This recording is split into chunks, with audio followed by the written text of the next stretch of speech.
Hello everyone, my name is Ming. Yesterday I posted a video talking about the dynamic range setting on Fuji cameras. And in the video I compared JPEGs and the RAW files. I said the dynamic range setting is only applied to JPEG files but not applied to RAW files. But I have to admit I made a mistake. After I published the video, many viewers suggest to recover highlights on the raw files and then compare the results.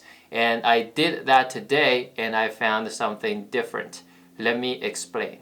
Last time I compared two JPEGs. The first JPEG is ISO 800 and a dynamic range 100%.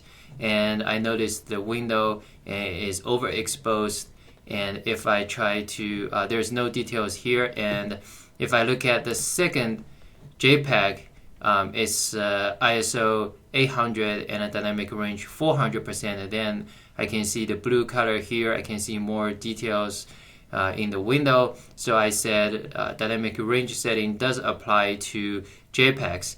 And then I look at the raw files. So this raw file is dynamic range 100%, and this raw file is dynamic range 400%, and I don't see a difference out of the bat. So I said the dynamic range setting doesn't apply to raw files, but that's not true.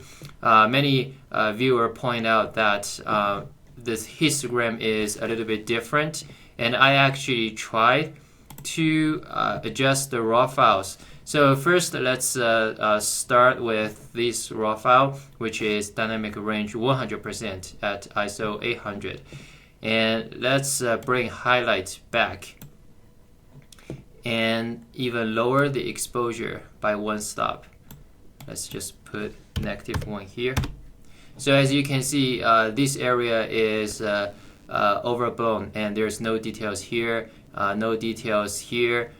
So I lost the highlight details here.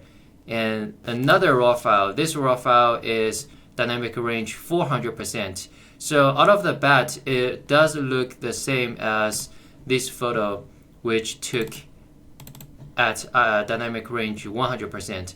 But this photo, if I edit it, if I bring highlight back and the lower the exposure, I can see the color of the wall, I can see blue color of the sky. I think the details are pretty good.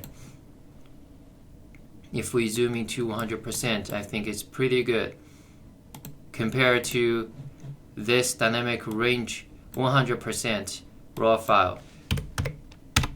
So based on this, I do think dynamic range setting applies to raw file, but it's just not showing the effect out of the bat.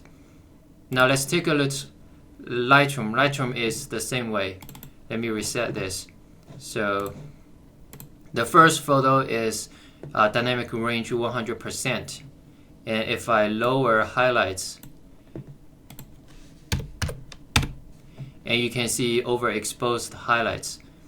And this photo is dynamic range 400%. If I lower highlights and lower exposure by one stop. Now let's compare these two. So this photo is ISO 800, dynamic range 400%. You can see blue color here. The details much better. The color of the wall is much better. And same adjustment at this photo on the left, which is dynamic range 100%, and it doesn't have as many details as the one taken at dynamic range 400%.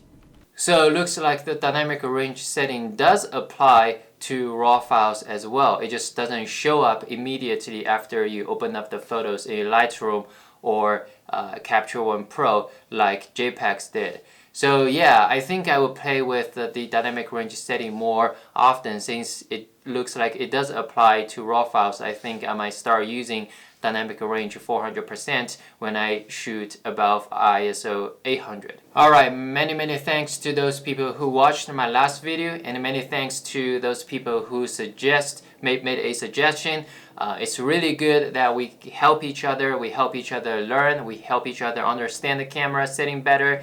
I think it's really great. So yeah, I hope you enjoyed this video, even though this video is a try to correct my last video. Alright, I don't really know how to end this sort of video, but yeah, I guess I will see you next time.